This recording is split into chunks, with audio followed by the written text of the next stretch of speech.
ओम शांति। आज का वरदान है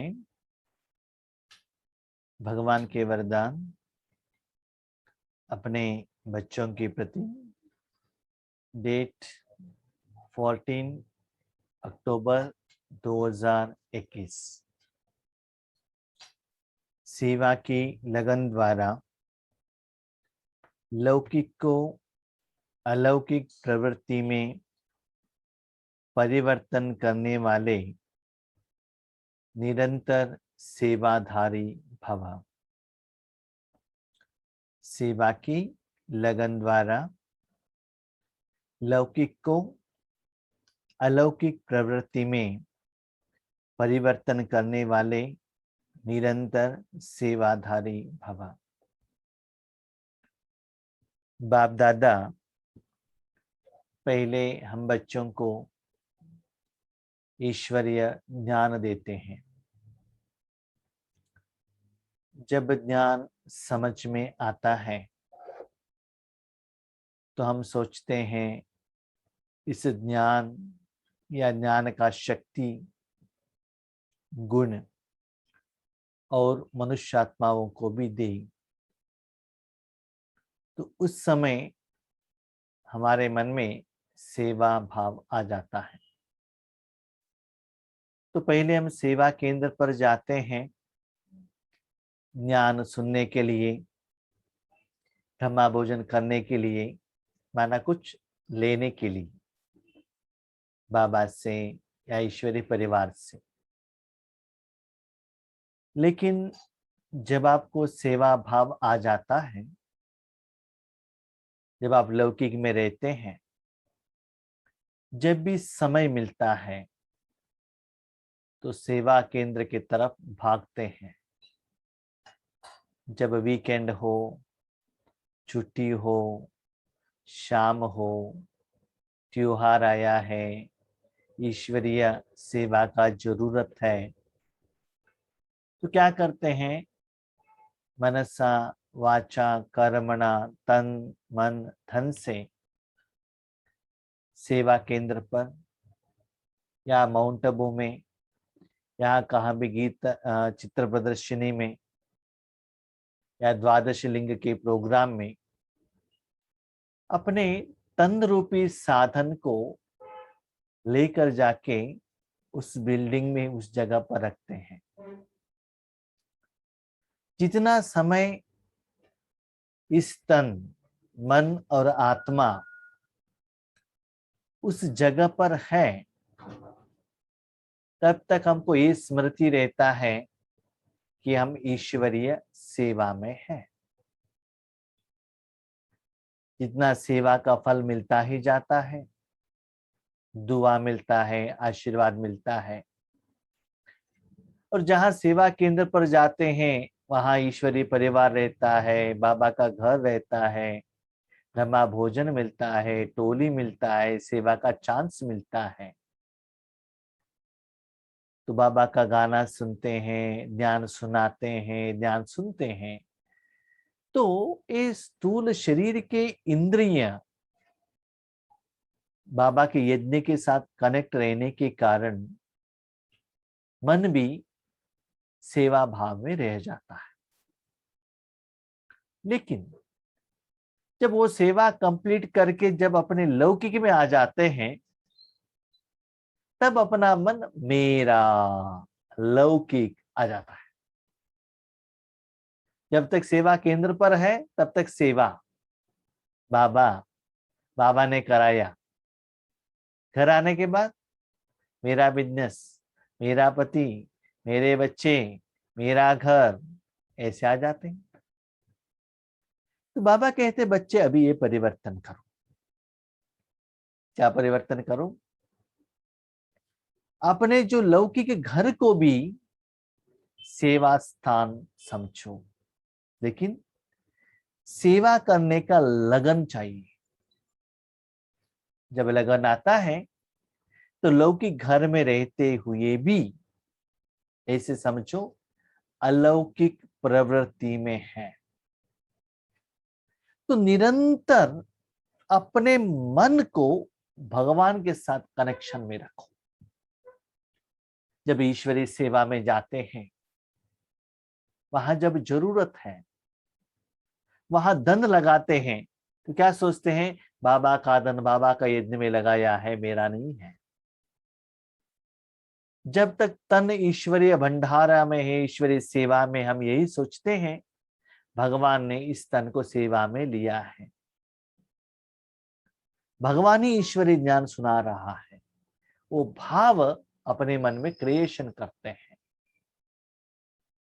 तो अभी बाबा कहते हैं, स्थूल शरीर के साधन द्वारा ये जो अपना मन परिवर्तन करते हो, अभी जहां भी रहो, बाबा ने जहां भी आपको रखा है, ऐसा समझो मेरा मन सदा ईश्वरीय सेवा के लिए समर्पित है।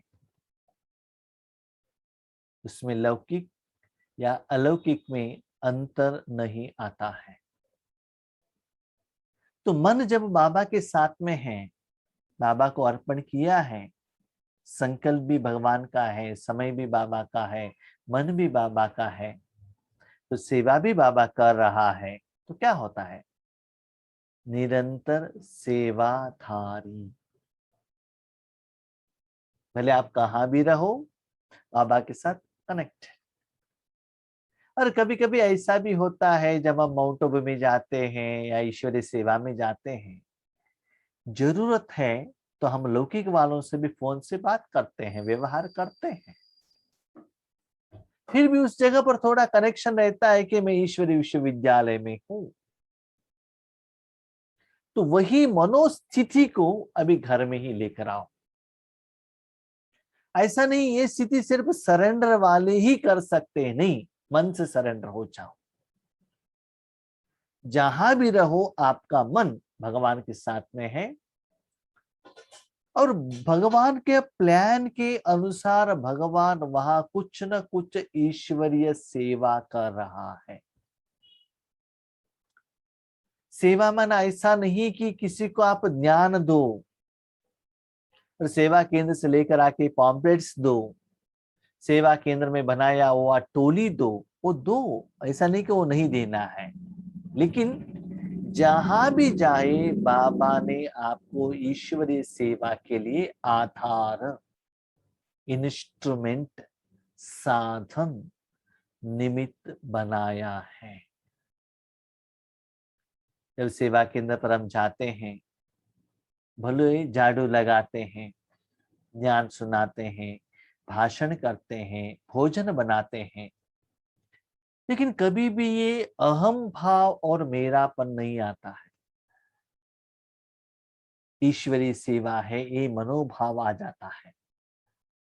तो ऐसे ही वहां जाने से जब वो प्रवृत्ति को चेंज करते हो, अभी लौकिक में रहते हुए क्या करो, अलौकिक प्रवृत्ति को मन में धारणा करो। तो ऐसे परिवर्तन करने वाले निरंतर सेवाधारी। क्योंकि हम क्या समझते हैं, जब माउंट आबू में है तो सेवाधारी, सेवा केंद्र पर है सेवाधारी, फोन पर ईश्वरीय परिवार से बात कर रहे हैं तो सेवाधारी। ऐसा नहीं, जहां भी रहो, मन रूपी साधन भगवान के साथ में रखो। सेवाधारी का कर्तव्य है निरंतर सेवा में रहना। कर्तव्य माना आपको ही करना है। जैसे कि अपने बेटी को दान देना पिता का ही कर्तव्य होता है, और अपने पति का जो शव है, डेड बॉडी, उसको आग लगाना बेटे का ही कर्तव्य है। तो ईश्वरीय सेवा करना ये सेवाधारी का ही कर्तव्य है, माना आपको ही करना है, वो भगत लोग नहीं कर सकते हैं। जब अपने को कर्तव्य समझते हो, तो आपको सेवा का आधार समझना है, न कि मैंने ज्ञान दिया, मैंने धन दिया, मैंने टोली दिया, मैंने पॉम्पलेट्स प्रिंट कराया, उसमें जो लिखा है वो मेरा है, मैंने गाना गाया, मैंने गाना लिखा, नहीं, सिर्फ मैं एक इंस्ट्रूमेंट हूं। जैसे कि बाबा वर्ल्ड सर्वेंट है, सेवाधारी है, तो वो सेवा के लिए आप निमित्त हो। सेवाधारी का कर्तव्य है निरंतर सेवा में रहना, चाहे मनसा सेवा हो, चाहे वाचा व कर्मणा सेवा हो, किसी की वैरायटी का सेवा हो, लेकिन निरंतर सेवा में रहना ही संगम युग में आपका कर्तव्य है। सेवाधारी कभी भी सेवा को अपने से अलग नहीं समझते हैं। सेवा अलग, मैं अलग नहीं। भोजन खाना, यस, ईश्वरीय तन को भोजन खिलाने का सेवा चल रहा है। ईश्वरीय तन को स्नान करा रहे हैं, ईश्वरीय तन को सुला रहे हैं। उस दृष्टिकोण से देखो तो सेवा अलग, लौकिक अलग ये नहीं होता है। जिनकी बुद्धि में सदा सेवा की लगन रहती है, लेकिन ऐसे होने के लिए क्या चाहिए? लगन। लेकिन लगन कहाँ आता है? जब आप सेवा करते हो, सेवा में सफलता मिलता है, खुशी मिलता है, आशीर्वाद मिलता है, जमा का खाता बढ़ता है, सफलता मिलती है, तो आगे करने का इच्छा आता है, तो लगन आ जाता है। लेकिन जहां योग करने के लिए बैठते हैं, नींद आ जाता है, ज्ञान सुनाने के लिए आते हैं, मुख रुक जाता है, आगे कुछ बोलने को होता ही नहीं है, अंदर से फ्री फ्लो में आता ही नहीं है, जो सक्सेस नहीं मिलता है, तो लगन नहीं आता है। तो लगन आने के लिए अपने मन को भगवान के साथ कनेक्ट करना और सेवा करने का इच्छा रखना बहुत जरूरी है। मेरे माँ बाप ने कहा इसलिए मैं जा रही हूँ, सेवा केंद्र की टीचर ने कहा मना नहीं कर सकते इसीलिए जा रहा हूँ, इतना दिन नहीं किया है, अभी नहीं करेंगे तो शायद बाबा श्राप दे देगा, तो इसके कारण कर रहा हूँ, कर रही हूँ। ऐसा नहीं आना चाहिए। प्यार से, स्नेह से, अपने दिल से, खुशी से, मन से, अंतरात्मा से, संतृप्त भावना से, निस्वार्थ भाव से करना है, तब रिजल्ट भी उतना ही अच्छा रहेगा। तो और भी सेवा करने का क्या होगा? नशा बढ़ जाएगा, तो लगन आने लगेगा। उनकी लौकिक प्रवृत्ति बदलकर ईश्वरीय प्रवृत्ति हो जाती है। जहां भी जाते हैं वहां वो चेक करते हैं ईश्वरीय सेवा वहां कितना हुई, कितना मेरे से वो मनसा शक्ति एनर्जी पास हुई। कभी कभी देखा है जब नए लोग रहते हैं, जहां भी जाते हैं अपने पर्स में, अपने बैग में पॉम्पलेट्स लेकर रखते हैं, जो भी मिले उनको ऐसा देते हैं, ऐसा देते, पॉम्पलेट देते रहते। ऐसे देने से क्या होता है ना, लौकिक लोग उनके पास आने ही डर जाते हैं। नहीं, उनके पास जाएंगे ना, वो आधा घंटा 1 घंटा हमसे छोड़ेंगे नहीं, इतना मुश्किल में लेकर आएंगे, ज्ञान सुनाते रहेंगे। ऐसा भी न हो कि आपका जो ज्ञान देने का जो नशा दूसरों के लिए, अलग लोगों के लिए प्रॉब्लमेटिक हो जाए, ऐसा भी नहीं होना चाहिए। ठीक है, नब्स देकर ट्रीटमेंट देना चाहिए। ठीक है, भले वो ज्ञान नहीं सुना रहा है, मनसा तो सेवा कर सकते हो ना। सेवाधारी घर को घर नहीं समझते, लेकिन सेवा स्थान समझकर चलते हैं। सिंपल। जब सेवा स्थान पर आप जाते हैं, निमित्त टीचर बहने रहते हैं, भाई लोग रहते हैं, क्या रखते हैं, क्या सोच में आता है? हम ईश्वरी सेवा में है, तो सिर्फ अपना ये परिवर्तन करो, ये मेरा घर नहीं है, बाबा का सेवा स्थान है। सेवादारी जो सेवा केंद्र पर रहते हैं, झाड़ू भी लगाते हैं, ब्रह्मा भोजन भी बनाते हैं, कपड़े भी साफ करते हैं, ज्ञान भी सुनाते हैं, टीवी भी देखते हैं, पीस ऑफ माइंड। कोई कोई टीचर्स सेवा केंद्र पर रहकर पढ़ाई भी करते हैं, ड्यूटी भी करते हैं, ऑफिस का काम भी करते हैं, ईश्वरी सेवा भी करते हैं, लौकिक वालों से भी बात करते हैं। कोई कोई निमित्त टीचर्स जाकर अपने लौकिक माता पिता का भी संभाल करते हैं। सब कुछ चलता है ना। तो उन्होंने क्या किया, अपने तन को ईश्वरीय विश्वविद्यालय में रखा, इसलिए उनको ईश्वरीय सेवा के साथ कनेक्ट रहना सहज हुआ। तो अब अपने मन को ऐसे परिवर्तन करो, जहां मैं रहता हूं ये ईश्वरीय स्थान है, इसमें मेरा कुछ नहीं है, मैं यहाँ का ट्रस्टी हूं। ठीक है, तब क्या होगा, सदा सेवाधारी। जैसे मालिक ने कहा है ऐसे मैं कर रहा हूं, जैसे मालिक चाहता है वैसे मालिक करा रहा है, बस। सेवाधारी का मुख्य गुण है त्याग। क्या त्याग करते हैं, मेरा शरीर, मेरा घर, मेरा बिल्डिंग, मेरा परिवार, मेरा संस्कार, मेरा ईश्वरीय सेवा, सब कुछ त्याग। बाबा कहते हैं त्याग का भी त्याग ब्रह्मा बाबा ने किया। क्या है वो त्याग, त्याग का भी त्याग क्या, अपने धन को यज्ञ में लगाया तो उसका फल तो आता है ना। जब वो फल आया, प्रत्यक्ष फल संगम युग का, उस फल को भी त्याग किया। त्याग माना दान नहीं दिया, भविष्य के लिए रख दिया। तो जब आप ईश्वरीय सेवा करते हो, उस सेवा का फल भी क्या करो, त्याग करो। जहां भी रहते हो सेवा स्थान समझ कर रहो। तो उसके लिए पहला गुण है अपनापन को त्याग करना पड़ेगा। त्याग वृत्ति वाले प्रवृत्ति में तपस्वी मूर्त होकर रहते हैं, जिससे सेवा स्वतः होती है। त्याग वृत्ति वाले प्रवृत्ति में रहते, सिर्फ तपस्या करते ही रहते हैं, मूर्त, सेवा स्वतः होता है। इसका एक प्रैक्टिकल एग्जाम्पल है। एक बार विशाखापट्टनम का एक टीचर बेंगलुरु भट्टी में आई। वो पहले बहुत बाहर मुक्ता में रहती थी। बाहर मुक्ता माना क्या है, स्कूल जाओ, कॉलेज जाओ, पॉम्पलेट्स बांटो, स्कूल बहुत सेवा, ईश्वरीय सेवा में ही भागो दौड़ो, ये करो वो करो। जब 3 दिन का भट्टी में रही, मौन में रही, तपस्या में रही, तब उनको वो तपस्या का शक्ति का फीलिंग क्या है पता चल गया।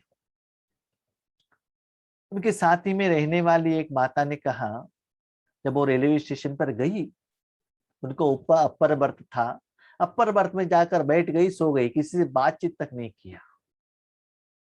जाकर वैजाग पहुंच गई और सेवा केंद्र पर रूम में जाकर अंदर बैठ गई। सभी लोग कहने लगे इनको क्या हो गया है। बहुत सारे लोगों ने फोन करके बताया, भाई जी आपने क्या किया, कोई एविल सोल एंटर हो गया होगा, ऐसा भी कह दिया। क्योंकि सारा जिम्मेवारी लेती थी और कभी कुछ भी नहीं कर रही है, सिर्फ तपस्या कर रही है। उस समय शिवरात्रि आया, ये तपस्या करते बैठी है। तो ऐसी सेवाधारी आत्माएं आ गए, कोर्स लेने लगे, साथ में रहने वाले आने लगे, सेवा होने लगा। इतना सुंदर बात। और बट्टी ने बट्टी ऑर्गेनाइज किया, सारे अपने सेवा केंद्र के टीचर्स बहनों को बुलाया और सारे ड्यूटी को अलॉट किया और आराम से बट्टी अटेंड करने लगी। ये है तपस्या मूर्त स्थिति का प्रैक्टिकल एग्जाम्पल। और जितना आप तपस्या करते हो, वो आत्मा जो निमित्त सेवादारी है, वो आपकी तपस्या के शक्ति के कारण भाग भाग भाग कर आ जाते हैं। और सेवा केंद्र में रहने वाले माताएं भी भंडारे में जाकर सेवा करने लगी, तो सभी को डिवाइड करने लगी। इतना तपस्या का शक्ति है। लेकिन उसके बाद slowly वो तपस्या का परसेंटेज कम होता गया, वापस पहले जैसे हो जाता है। तो ये करके तो देख लीजिए। हम क्या करते हैं, स्थूल में पहले करते हैं, तपस्या बाद में करते हैं। तपस्या को आगे रखिएगा, जैसे फॉलो फादर। अंतिम समय में ब्रह्मा बाबा तपस्या करते गए करते गए करते, किसी से बातचीत भी कम किया बाबा ने, लेकिन सारा यज्ञ बहुत सुंदर सरल रूप से चलता था। तो बाबा कहता है बच्चे मन से ही तपस्या के शक्ति द्वारा भगवान जिन आत्मा को जो प्रेरणा देना चाहिए, प्रेरणा संकल्प डायरेक्शन देकर अपना काम कराता है। हम क्या करते हैं, नहीं नहीं बाबा से मुझे लेना है, मुझे उनको कहना है, नहीं, सिर्फ मन उनके हाथ में दे दो, तन उनके हाथ में दे दो, वो करेगा। ये प्रैक्टिकली करके देख लीजिए। ये न केवल ईश्वरीय सेवा में, लौकिक में भी ये काम हो जाएगा। तो वो क्या करते हैं, अपने घर में रहकर भी तपस्या, अंदर से जब भी समय मिले शांत। तो ज्यादा न मुख से, न मन से, न मोबाइल से, न व्हाट्सएप से बात करने का जरूरत होता है। तो वो आत्मा आगे बढ़ते बढ़ते अपने लौकिक घर में तपस्वी मूर्त बन जाते हैं। तो उससे सेवा स्वतः होती है। सिंपल। जब आप तपस्या करते हो, भगवान के साथ कनेक्ट रहते हो, तो ईश्वरीय सेवा किससे, कैसे, कब, कितना करना है, वो जिम्मेदार बाप का हो जाता है। आप सिर्फ मूर्ति बन जाते हो। स्लोगन ये करना है तो कंडीशन क्या है? ये जो ऊपर का जो कंडीशन बाबा ने बताया ना, अपने घर को सेवा स्थान बनाओ, उसके लिए थोड़ा रूल्स, रेगुलेशंस, कंडीशंस अप्लाई। तो क्या है स्लोगन? अपने संस्कारों को दिव्य बनाना है तो मन बुद्धि को बाप के आगे समर्पित कर दो।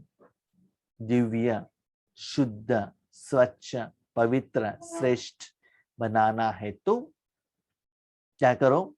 अपने मन बुद्धि को बाप के आगे समर्पित करो। जैसे आप देख लीजिए, अपने पास एक व्हीकल है, बहुत सुंदर दिखना है, किसके हाथ में देना चाहिए? शोरूम में दे दो।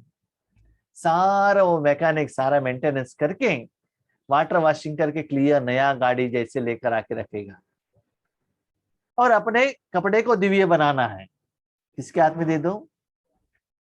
धोबी वालों के हाथ में दे दो, सुंदर बना के दे देगा। और अपने गहने को दिव्य बनाना है तो क्या करो? ज्वेलरी शॉप वालों के हाथ में दे दो, कितना नया जैसे बना के दे देगा। तो वैसे ही मन बुद्धि को दिव्य बनाना है, किसके हाथ में दे दो? बाबा के हाथ में दे दो। जब मन बुद्धि दिव्य हो जाएगा तो क्या होगा? ऑटोमेटिकली कर्म भी दिव्य हो जाएगा। जिस स्पेक्ट्स को आप पहनते हो उसका ग्लास क्लीन है तो आगे का दुनिया भी आपको क्लीन ही दिखाई देगा। लेकिन उस स्पेक्ट्स के आगे मट्ठी बैठा है तो आप क्या कहते हो? दुनिया ठीक नहीं है। इसलिए ईश्वरीय सेवा करना है तो पहले अपना मन बुद्धि को दिव्य बनाना बहुत जरूरी है। इसीलिए उस मन बुद्धि रूपी साधन को उसके हाथ में दे दो। मैंने देखा है, कितना भी आप एक्सपर्ट हो आयरन लगाने में, धोबी जो आयरन लगाने वाला जो व्यक्ति रहता है ना, वो कितना अच्छा उस कपड़े को आयरन लगाता है, उतना हम लोग नहीं लगा सकते। मैं तो नहीं लगा सकता हूं, मैंने बहुत बार देखा है। तो उसमें उतना एक्सपर्ट है। जो स्वीट बनाने वाले हैं वो उसमें एक्सपर्ट है, कारपेंटर उसमें एक्सपर्ट है। तो मन बुद्धि और आत्मा को दिव्य बनाने में एक्सपर्ट कौन? एक ही सोल, परमात्मा। उनके आगे समर्पण हो जाओ। समर्पण माना कपड़े 3 दिन तक उनके हाथ में देना है, व्हीकल 2 दिन उनके हाथ में देना है, ज्वेलरीज 1 दिन उनके हाथ में देना है, बीच में वापस नहीं लेना चाहिए, तभी वो ट्रीटमेंट दे सकते हैं ना। तो इसे समर्पित करो, तब आपका मन बुद्धि क्या होगा? दिव्य होगा। वो दिव्य साधन से, जैसे कि अच्छा आयरन लगाया हुआ, साफ किया हुआ कपड़े पहनेंगे तो क्या होगा? शरीर बहुत सुंदर दिखेगा। क्लीन व्हीकल में घूमेंगे तो क्या होगा? व्हीकल भी सुंदर दिखेगा। देखने वाले आपको क्या करेंगे? उतना रिस्पेक्टफुली देखेंगे ना। तो मन बुद्धि को क्या करो? भगवान के हाथ में देकर, माना पहले आपका कर्म श्रेष्ठ बनना है, सफल बनना है, सेवाधारी बनना है, तो मन बुद्धि को क्लीन करना जरूरी है। लास्ट बात, एक बर्तन में आप दूध गर्म करना चाहते हो या दूध का खीर बनाना चाहते हो तो क्या करना पड़ेगा? बर्तन को पहले साफ करना पड़ेगा ना। बर्तन साफ करने के पहले ही आपने दूध डाल दिया तो क्या होगा? दूध खराब हो जाएगा। इसीलिए आपके द्वारा सेवा करना है तो आपका सूक्ष्म कर्मेंद्रिय क्लीन, दिव्य होना चाहिए। वो काम भी भगवान ही करते हैं। तो कितना समय समर्पित, विदाउट एनी इच्छा, डिमांड उनके हाथ में देते हो, जितना ज्यादा समय देते हो उतना अच्छा ट्रीटमेंट आपको मिल जाएगा। उसके बाद बाबा उस मन बुद्धि को सेवा के लिए यूज करेगा, तभी आप सच्चा सेवाधारी बन सकते हो। ठीक है, अच्छा, Om Shanti. Thank you Baba.